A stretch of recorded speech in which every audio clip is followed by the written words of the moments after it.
Hello, guys. Here I'll be talking about the electronic devices, which are commonly known as Josephson junctions. And these Josephson junctions are basically the electronic devices that rely on the phenomenon of superconductivity. And superconductivity is probably the state of a matter when you cool down uh, a metal below its transition temperature. It loses all of its resistance, and probably there is an immeasurable resistance there. And the material is said to be in a state of superconductivity. And this superconductivity was discovered by Kamerlingh Onnes, the one who was performing an experiment and finding the relation between resistance and temperature. And probably he discovered this effect accidentally when he was measuring the resistance of different metals at varying temperatures. And to his surprise, it was mercury that he discovered becomes a superconductor nearly at a temperature of 4.2 Kelvin. Now, these Josephson junctions, you can see here. Here's a photograph of a Josephson junction, and you can see that there are two superconductors, and these two superconductors are separated by a thin layer of an insulator. So between the two materials, there is an insulator, and insulator is known to be something that does not allow the current to pass through it. Uh, so. Uh, these Josephson junctions, these are basically electronic devices, uh, and they rely on the phenomenon of superconductivity to exhibit some unique and fascinating behaviors.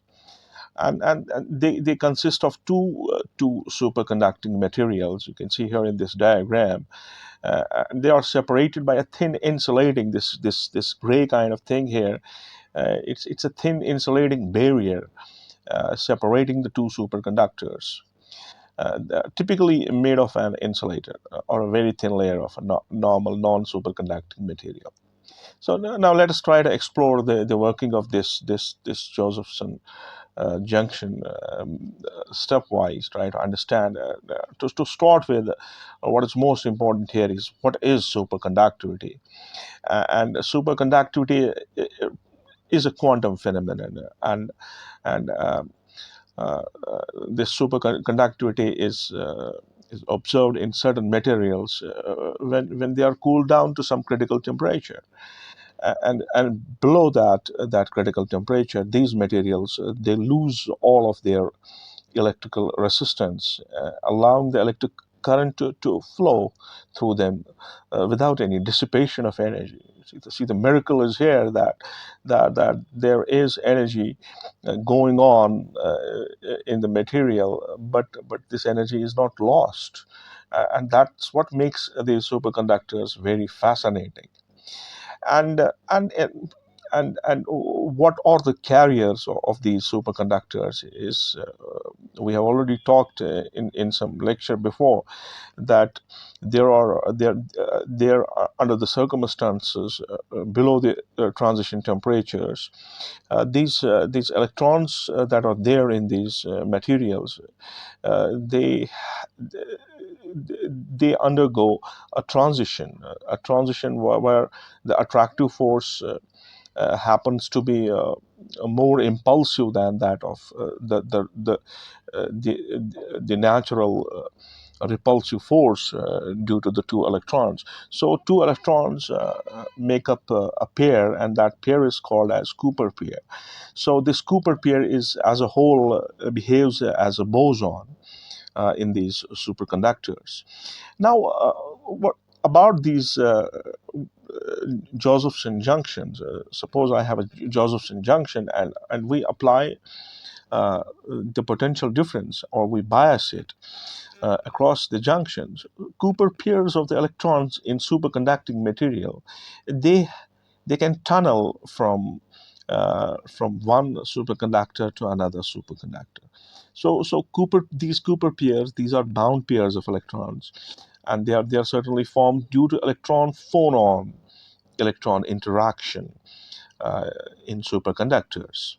The the tunneling of these Cooper pairs. So now see these Cooper pairs, they do tunnel through these through the insulating barriers. This tunneling of the Cooper pair between the two superconducting regions results in a phase difference. So there's a state of phase difference between the superconducting wave function. So there must be a wave function associated with these bosons. Uh, this leads to some kind of phase difference on either side of the barrier.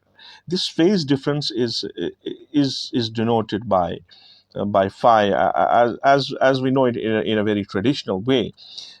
And this phase difference is found to be proportional to the applied voltage. So there is a state of correlation between the applied voltage and the phase difference.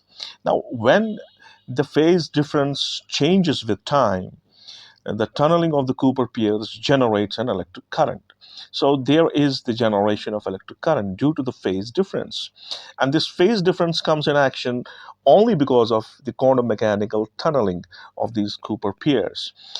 And this quantum mechanical tunneling, uh, it does not go with exactly what classical physics has, because if we think about the same problem in classical sense, it should be impossible for these electrons to transfer from one material to another material when there is an insulating barrier between these superconductors. And this Josephson effect. There are two kinds of these Josephson effects. One is called a DC Josephson effect, and another is called AC Josephson effect. Now, in DC Josephson effect, a constant voltage is applied across the system that is in front of you. So when a constant voltage is applied across the junction, this results in the Josephson phase uh, difference. And this phase difference goes on uh, uh, increasing linearly with time, and leading to an AC Josephson current. And that oscillates at a frequency proportional to the applied voltage. So this is a criteria for DC Josephson effect. And looking for AC Josephson effect, in an AC Josephson effect, an external magnetic field is applied. So in the previous case, it was simply the voltage that was applied across the Josephson junction. Now, in case of AC Josephson junction, uh, an external magnetic field is applied, and it's applied perpendicular to the plane of the junction. Right, so plane of this junction, we apply the magnetic field. This magnetic field induces voltage now. Okay, it induces voltage across the junction, and then causing the Josephson phase to oscillate sinusoidally with the time. And finally, the Josephson current also oscillates sinusoidally at the frequency of the applied magnetic field. And these Josephson oscillations, now these oscillations are set up by virtue of the magnetic field that's applied perpendicular to the plane of this Josephson junction. These oscillations of Josephson current can be extremely rapid. They can be fast and reaching frequencies in gigahertz range. So that's what makes it special, because these frequencies can exponentially grow to a very, very high frequency range.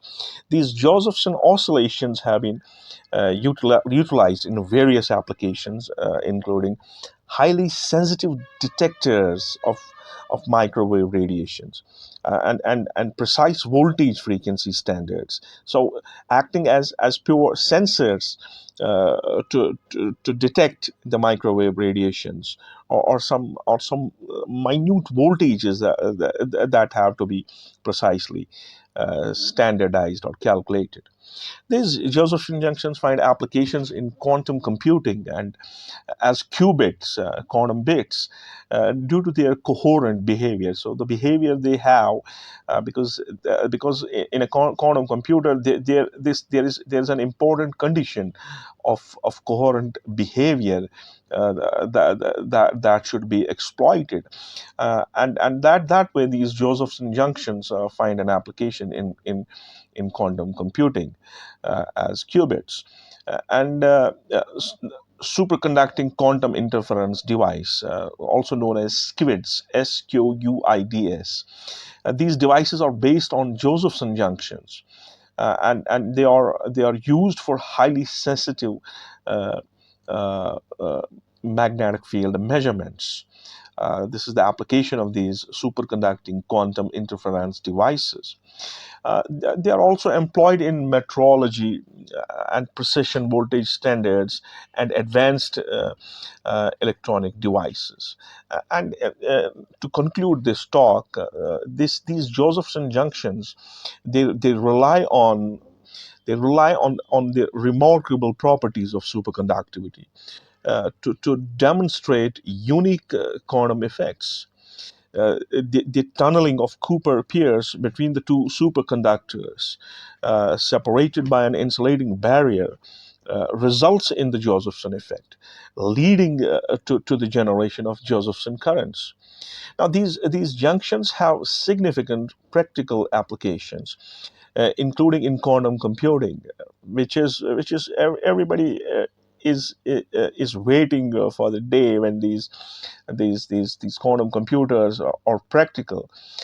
They play a very beautiful role in in compiling a quantum computer.